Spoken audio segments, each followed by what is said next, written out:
Hi guys, welcome back to my YouTube channel. ಇವತ್ತು ನಮ್ಮನೆ ವರಮಹಾಲಕ್ಷ್ಮಿ ಹಬ್ಬನ ಯಾವ ರೀತಿ ಮಾಡಿದೆ ಅಂತ ಈ ವಿಡಿಯೋದಲ್ಲಿ ತೋರಿಸ್ತಾ ಇದ್ದೀನಿ. ನಾನು ಹಬ್ಬಕ್ಕೆ ಬೇಕಾಗಿರೋ ಹೂವೆಲ್ಲ ಮಾರ್ಕೆಟ್ಗೆ ಹೋಗಿ ತೊಗೊಂಡು ಬಂದಿದ್ದೆ. ಮಲ್ಲಿಗೆ ಹೂವು, ಕನಕಾಂಬರ, ಲೋಟಸ್ಸು, ರೋಸು, ಚೆಂಡು ಹೂವು, ಸಾಮಂತಿಗೆ ಹೂವು, ಏನೇನು ಬೇಕು ಎಲ್ಲ ಹೋಗಿ ಹಿಂದಿನ ದಿನವೇ ನಾನು ಮಾರ್ಕೆಟಿಂದ ತೊಗೊಂಡು ಬಂದು ನಾನೇ ದೇವರಿಗೆ ಹಾರಗಳೆಲ್ಲ ಈ ರೀತಿ ಮಾಡಿದ್ದೆ. ಇದು ದೇವಿಗೆ ಅಂತ ಈ ರೀತಿ ಹಾರ ಮಾಡಿದ್ದೆ. ಮತ್ತು ಬಾಗಿಲಿಗೆ ತೋರಣಕ್ಕೆ ಚೆಂಡು ಹೂವು ಯೂಸ್ ಮಾಡಿ ಈ ರೀತಿ ತೋರಣ ಮಾಡಿದ್ದೆ. ನೋಡ್ಬೋದು, ಸಲಾಸಲಿ ಮಾಮೂಲಿ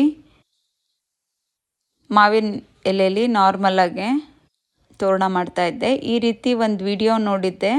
ಸೊ ಈ ಸರಿ ಈ ರೀತಿ ಟ್ರೈ ಮಾಡೋಣ ಅಂದ್ಬಿಟ್ಟು ಈ ರೀತಿ ತೋರಣ ಮಾಡಿದ್ದೆ.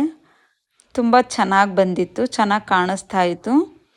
ನಾನು ಬೆಳಗ್ಗೆ ಪೂಜೆಗೆ ಏನೇನು ಹೂವು ಬೇಕು ಎಲ್ಲನೂ ಹಿಂದಿನ ದಿನವೇ ಎಲ್ಲ ರೆಡಿ ಮಾಡಿ ಇಟ್ಕೊಂಡಿದ್ದೆ. ಏಕೆಂದರೆ ಬೆಳಗ್ಗೆ ನಾನು 4 ಗಂಟೆಗೆ ಪೂಜೆ ಮಾಡಬೇಕು ಅನ್ನೋದಿತ್ತು. ಸೊ ಹಂಗಾಗಿ ರಾತ್ರಿಯೇ ಬೆಳಗ್ಗೆ ಪೂಜೆಗೆ ಏನೇನು ಬೇಕು ಎಲ್ಲ ರೆಡಿ ಮಾಡಿ ಇಟ್ಕೊಂಡು ಬೆಳಗ್ಗೆ 4 ಗಂಟೆಗೆ ನಾನು ಪೂಜೆ ಈ ರೀತಿ ರೆಡಿ ಮಾಡಿಕೊಂಡು ಪೂಜೆ ಮಾಡಿದ್ದೆ. ನಾನು ಮತ್ತು ನಮ್ಮ ಮನೆಯವರು ಇಬ್ಬರು ಸೇರಿ ರಾತ್ರಿಯೇ ಎಲ್ಲನೂ ರೆಡಿ ಮಾಡ್ಕೊಂಡಿದ್ದು. ಬೆಳಗ್ಗೆ ಪೂಜೆಗೆ ನಮ್ಮನೆ ಲಕ್ಷ್ಮಿನ ನಾನು ಈ ರೀತಿ ಕೂರಿಸಿದ್ದೆ. ಈ ರೀತಿ ಕಾಣಿಸ್ತಾ ಇತ್ತು. ಯಾವ ರೀತಿ ಕಾಣಿಸ್ತಾ ಇದೆ ಅಂತ ಕಮೆಂಟ್ ಮಾಡಿ. ಚೆನ್ನಾಗಿ ಮಾಡಿದ್ದೀನಿ ಅನ್ನೋದು ಹೇಳಿ. ಮತ್ತು ನಾನು ದೇವ್ರ ಪಾತ್ರೆ ಎಲ್ಲನೂ ಹಿಂದಿನ ದಿನವೇ ಎಲ್ಲ ರೆಡಿ ಮಾಡಿ ಇಟ್ಕೊಂಡಿದ್ದೆ. ಮತ್ತು ರಾತ್ರಿಯೇ ಸ್ಯಾರಿ ಡ್ರೇಪಿಂಗ್ ಕೂಡ ನಾನು ರೆಡಿ ಮಾಡಿ ಇಟ್ಕೊಂಡಿದ್ದೆ. ಬೆಳಗ್ಗೆ ಎದ್ದು ಜಸ್ಟ್ ಕಳಸ ಕೂರಿಸಿ ಹೂವು ಹಾಕಿ ಪೂಜೆ ಮಾಡೋ ರೀತಿ ನಾನು ಇಟ್ಕೊಂಡಿದ್ದೆ. ಏಕೆಂದರೆ ಬೆಳಗ್ಗೆ ಎದ್ದು ಎಲ್ಲ ನಾನು ರೆಡಿ ಮಾಡ್ಕೊಳಕ್ಕಾಗಲ್ಲ ಅಂತ ಹೇಳ್ಬಿಟ್ಟು ರಾತ್ರಿಯೇ ಎಲ್ಲನೂ ರೆಡಿ ಮಾಡಿ ಇಟ್ಕೊಂಡಿದ್ದೆ. ನೋಡ್ಬೋದು, ಈ ರೀತಿ ನಾನು ಬೆಳಗ್ಗೆನ ಪೂಜೆ ಮಾಡಿದ್ದೆ. ಇದು ಬೆಳಗ್ಗೆ ನೋಡಿ. ರಾತ್ರಿಯೇ ನಾನು ಬಾಗಿಲಿಗೆ ತೋರಣ ಹಾಕಿದ್ದೆ. ಈಗ ಬೆಳಗ್ಗೆ ಯಾವ ರೀತಿ ಕಾಣಿಸ್ತಿದೆ ಅಂತ ನೋಡಿ.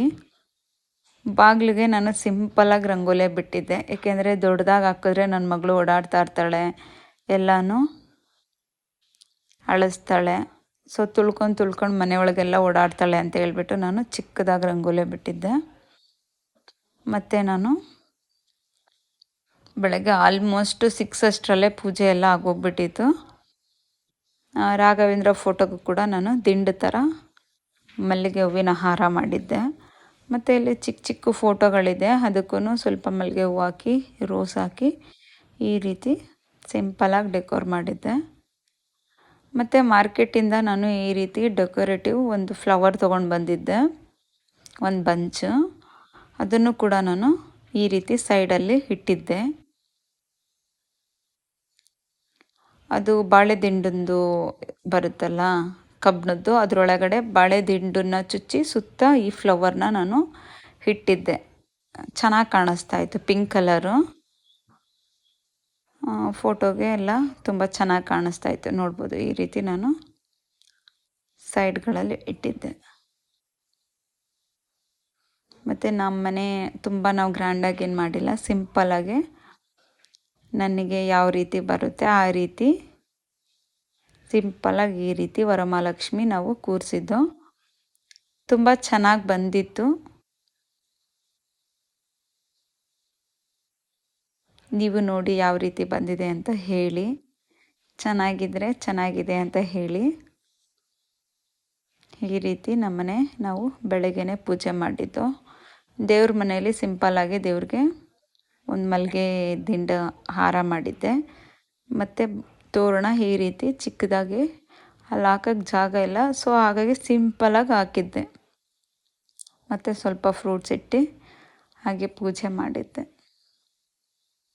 ಮತ್ತು ನೈವೇದ್ಯ ಮಾಡಿಬಿಟ್ಟು ಈಗ ಇನ್ನೊಂದು ಸರಿ ಪೂಜೆ ಮಾಡ್ತಾಯಿದ್ದೀನಿ. ಬೆಳಗ್ಗೆ 6 ಗಂಟೆಗೆ ಒಂದು ಸರಿ ಪೂಜೆ ಮಾಡಿದ್ದೆ, 4:15 ಗಂಟೆಗೆ. ಇದು 6 ಗಂಟೆಯಲ್ಲಿ ಒಂದು ಸರಿ ಪೂಜೆ ಮಾಡ್ತಾಯಿದ್ದೆ. ನೈವೇದ್ಯ ಮಾಡಿರಲಿಲ್ಲ.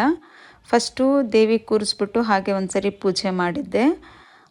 ಏಕೆಂದರೆ 4 ಗಂಟೆಗೆ ಪೂಜೆ ಮಾಡಬೇಕು ಅನ್ನೋದಿತ್ತು. ಸೊ ಹಂಗಾಗಿ ಬೆಳಗ್ಗೆ ಬೇಗ ಪೂಜೆ ಮಾಡಿ ಆಮೇಲೆ ನೈವೇದ್ಯ ಎಲ್ಲ ಇಟ್ಟು ಇನ್ನೊಂದು ಸರಿ ಪೂಜೆ ಮಾಡೋಣ ಅಂತ ಇವಾಗ ಪೂಜೆ ಮಾಡ್ತಾಯಿದ್ದು. ಆವಾಗ ನಾನು ಒಬ್ಬಳೇ ಪೂಜೆ ಮಾಡಿದ್ದೆ. ನಮ್ಮ ಮನೆಯವರು ಮತ್ತು ನನ್ನ ಮಗಳು ಅವಾಗಿನ್ನ ರೆಡಿ ಆಗ್ತಾಯಿದ್ರು. ಸೊ ಇನ್ನೊಂದು ಸರಿ ನೈವೇದ್ಯ ಇಟ್ಟು ಪೂಜೆ ಮಾಡಬೇಕಾದ್ರೆ ಅವ್ರು ಬರ್ತಾರೆ ಅಂದ್ಬಿಟ್ಟು ನಾನು ಒಬ್ಬಳೇ ಬೆಳಗ್ಗೆನೇ ದೇವ್ರು ಕೂರಿಸಿ ಪೂಜೆ ಮಾಡಿದ್ದೆ. ಇವಾಗ ಅವರು ಕೂಡ ಫ್ರೆಶ್ ಅಪ್ ಆಗಿ ಬಂದರು. ನಾನು ಕೂಡ ನೈವೇದ್ಯ ಇಟ್ಟು ನೈವೇದ್ಯಕ್ಕೆ ಸಜ್ಜಿಗೆ ಇಟ್ಟಿದ್ದೆ, ಸಜ್ಜಿಗೆ ಮಾಡಿದ್ದೆ. ಹೀಗೆ ಬೆಳಗ್ಗೆನೆ ಪೂಜೆ ಮಾಡ್ತಾಯಿದ್ದೀನಿ. ದೇವರಲ್ಲಿ ಎಲ್ಲರಿಗೂ ಕೇಳ್ಕೊತೀನಿ ಒಳ್ಳೆಯದಾಗಲಿ ಅಂತ. ಎಲ್ಲರೂ ಪ್ಲೀಸ್ ನನ್ನ ಚಾನಲ್ನ ಸಬ್ಸ್ಕ್ರೈಬ್ ಮಾಡಿ, ಲೈಕ್ ಮಾಡಿ, ಕಮೆಂಟ್ ಮಾಡಿ, ಶೇರ್ ಮಾಡಿ. ಇಷ್ಟ ಆಯಿತು ಅಂದರೆ ಈ ರೀತಿ ಬೆಳಗ್ಗೆನೆ ನಾನು ಪೂಜೆ ಮಾಡಿಕೊಂಡೆ.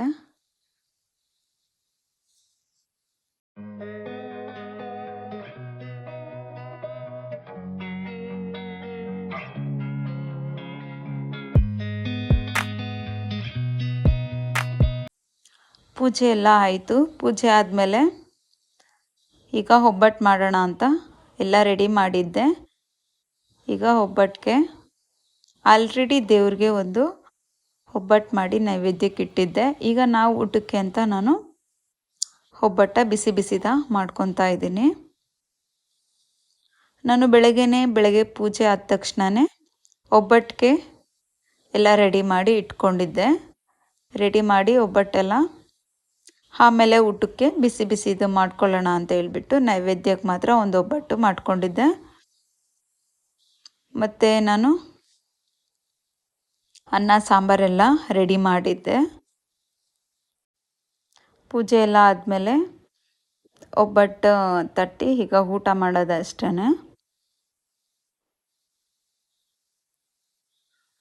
ಒಬ್ಬಟ್ಟು ಕೂಡ ತುಂಬ ಚೆನ್ನಾಗಿ ಬಂದಿತ್ತು. ಸಮ್ಟೈಮ್ಸ್ ಏನಾಗುತ್ತೆ ಅಂದರೆ ಹೂರ್ಣ ತೆಳ್ಳಗಾಗ್ಬಿಡುತ್ತೆ, ಇಲ್ಲಾಂದರೆ ಹಿಟ್ಟು ಗಟ್ಟಿಯಾಗಿಬಿಡುತ್ತೆ, ಆ ರೀತಿ ಆಗ್ತಿತ್ತು. ಈ ಸರಿ ಮಾತ್ರ ಎಲ್ಲ ಸ್ವೀಟ್ ಎಲ್ಲ ಕರೆಕ್ಟಾಗಿ ಬಂದಿತ್ತು. ಒಬ್ಬಟ್ಟು ಕೂಡ ತುಂಬ ಚೆನ್ನಾಗಿ ಬಂದಿತ್ತು. ಈ ರೀತಿ ಇತ್ತು ನಮ್ಮದು ಹಬ್ಬ, ಸಿಂಪಲ್ಲಾಗೆ. ನನಗೆ ಯಾವ ರೀತಿ ಗೊತ್ತೋ ಆ ರೀತಿ ಹಬ್ಬನ ನಾವು ಆಚರಿಸ್ತೋ. ನಿಮಗೇನಾದರೂ ಈ ವಿಡಿಯೋ ಇಷ್ಟ ಆಯಿತು ಅಂದರೆ ಪ್ಲೀಸ್ ಲೈಕ್ ಮಾಡಿ, ಸಬ್ಸ್ಕ್ರೈಬ್ ಮಾಡಿ.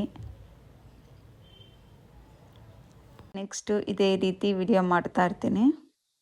ಪ್ಲೀಸ್ ಸಪೋರ್ಟ್ ಮಾಡಿ. ಲೇಟಾಗಿ ವರಮಹಾಲಕ್ಷ್ಮಿ ಹಬ್ಬದ್ದು ವಿಡಿಯೋ ಹಾಕ್ತಾಯಿದ್ದೀನಿ. ಬಿ ಲೇಟೆಡ್ ವರಮಹಾಲಕ್ಷ್ಮಿ ಹಬ್ಬ ಎಲ್ಲರಿಗೂ. ಎಲ್ಲರೂ ಚೆನ್ನಾಗಿ ಮಾಡಿದ್ದೀರಾ ಅಂತ ಅಂದ್ಕೊಂಡಿದ್ದೀನಿ. ನಾವು ಕೂಡ ಈ ರೀತಿ ಸಿಂಪಲ್ಲಾಗಿ ಮಾಡಿದೋ. ನಿಮ್ಮ ಮನೇಲೂ ಎಲ್ಲರೂ ಚೆನ್ನಾಗಿ ಮಾಡಿರ್ತೀರಾ ಅಂತ ಅಂದ್ಕೊಂಡಿದ್ದೀನಿ. ಮತ್ತೆ ಇನ್ನೊಂದು ವಿಡಿಯೋದಲ್ಲಿ ಸಿಗ್ತೀನಿ. ಅಲ್ಲಿವರೆಗೂ ಟೇಕ್ ಕೇರ್, ಬಾಯ್ ಬಾಯ್. ಮತ್ತು ನಿಮ್ಮ ಮನೇಲಿ ಯಾವ ರೀತಿ ಹಬ್ಬ ಮಾಡಿದ್ರಿ ಅನ್ನೋದನ್ನ ಕಮೆಂಟಲ್ಲಿ ತಿಳಿಸಿ. ಮತ್ತು ಹಬ್ಬಕ್ಕೆ ಏನೇನು ವೆರೈಟಿ ಊಟ ಮಾಡಿದ್ರಿ ಅನ್ನೋದು ತಿಳಿಸಿ. ನಾವು ಸಿಂಪಲ್ಲಾಗೆ ಒಬ್ಬಟ್ಟು, ಅನ್ನ, ಸಾಂಬಾರು ಆ ರೀತಿ ಮಾಡಿದ್ದು. ನೀವು ಅದಲ್ದೇ ಬೇರೆ ಏನೇನು ಸ್ಪೆಷಲ್ ಮಾಡಿದ್ರಿ ಅನ್ನೋದು ತಿಳಿಸಿ. ಒಬ್ಬಟ್ಟು ಮಾತ್ರ ತುಂಬ ಚೆನ್ನಾಗಿ ಬಂದಿತ್ತು. ಮತ್ತು ಈವ್ನಿಂಗು ನಾನು